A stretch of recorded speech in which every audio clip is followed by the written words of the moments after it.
Bonjour à tous. Aujourd'hui, je vais vous présenter le jeu Nouvelle Contrée, édité par Olibrius. Alors, quel est le principe du jeu?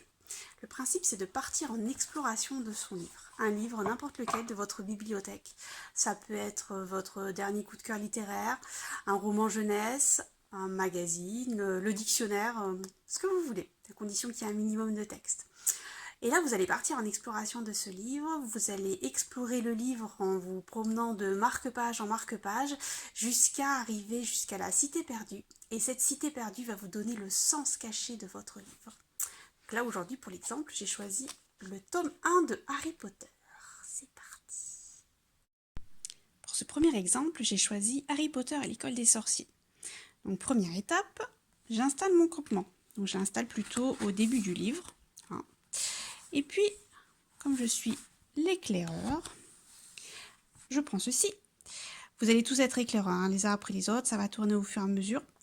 Donc je prends ceci, je prends ma boussole et je pars en exploration. Je vais aller voir 4 pages plus loin.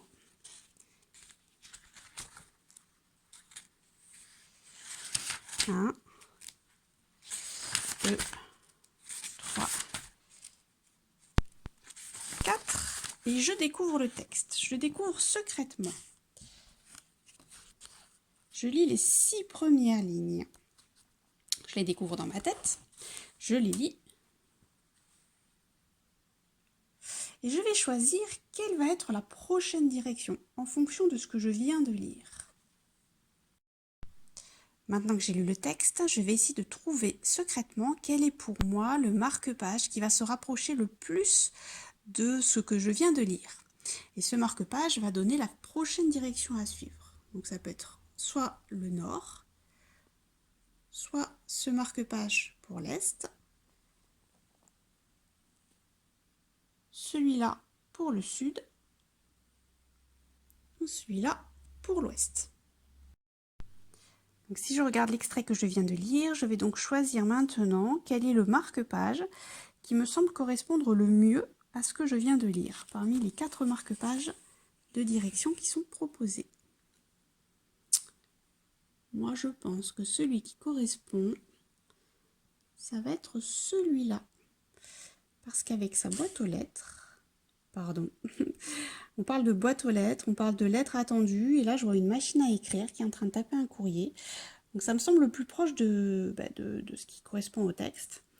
Donc, je vais prendre ma boussole et je vais choisir la direction Est. Voilà. Donc là, je choisis l'Est. Je cache. Et maintenant, je vais lire à voix haute le texte pour que mes compagnons puissent eux aussi chercher quel est le marque-page qui correspond le mieux d'après eux à ce que je viens de lire. Donc dans cet extrait, on parle de cake, on parle de lettres, on parle de pas mal de choses.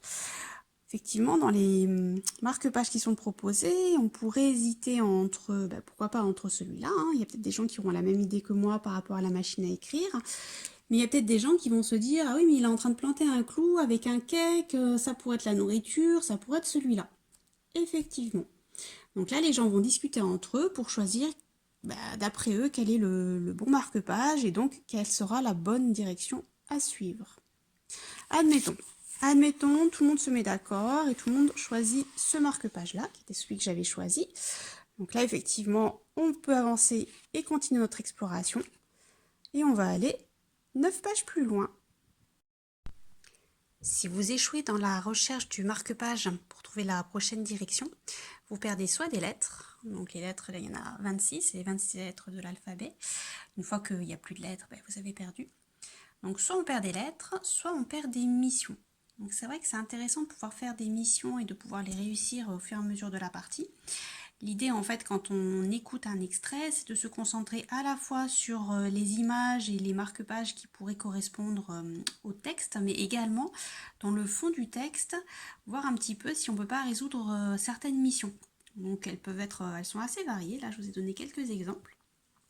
Donc voilà, ça peut être intéressant de résoudre des missions pour éviter de perdre trop de lettres. Si vous voulez aller un peu plus vite dans l'exploration du livre, vous pouvez aussi utiliser les péripéties. Donc les péripéties, effectivement, elles permettent d'aller là, par exemple, de 2 pages supplémentaires dans le livre, mais à condition de faire la péripétie qui corresponde et que les gens trouvent l'exploration qui va avec.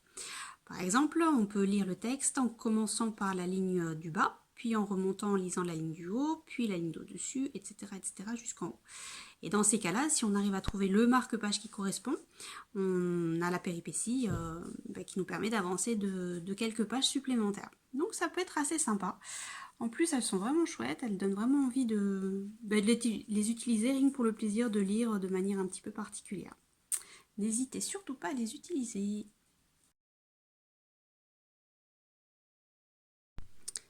9 pages plus loin, j'arrive du coup sur un nouvel extrait que je découvre secrètement. Je ne vous le montre pas cette fois-ci parce que vous allez chercher quel est le marque-page qui va correspondre.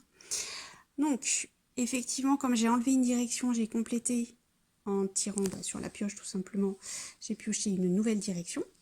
Et donc maintenant, vous aurez le choix entre la direction nord, la direction ouest, la direction sud ou la direction est. Prêt à écouter l'extrait? C'est parti!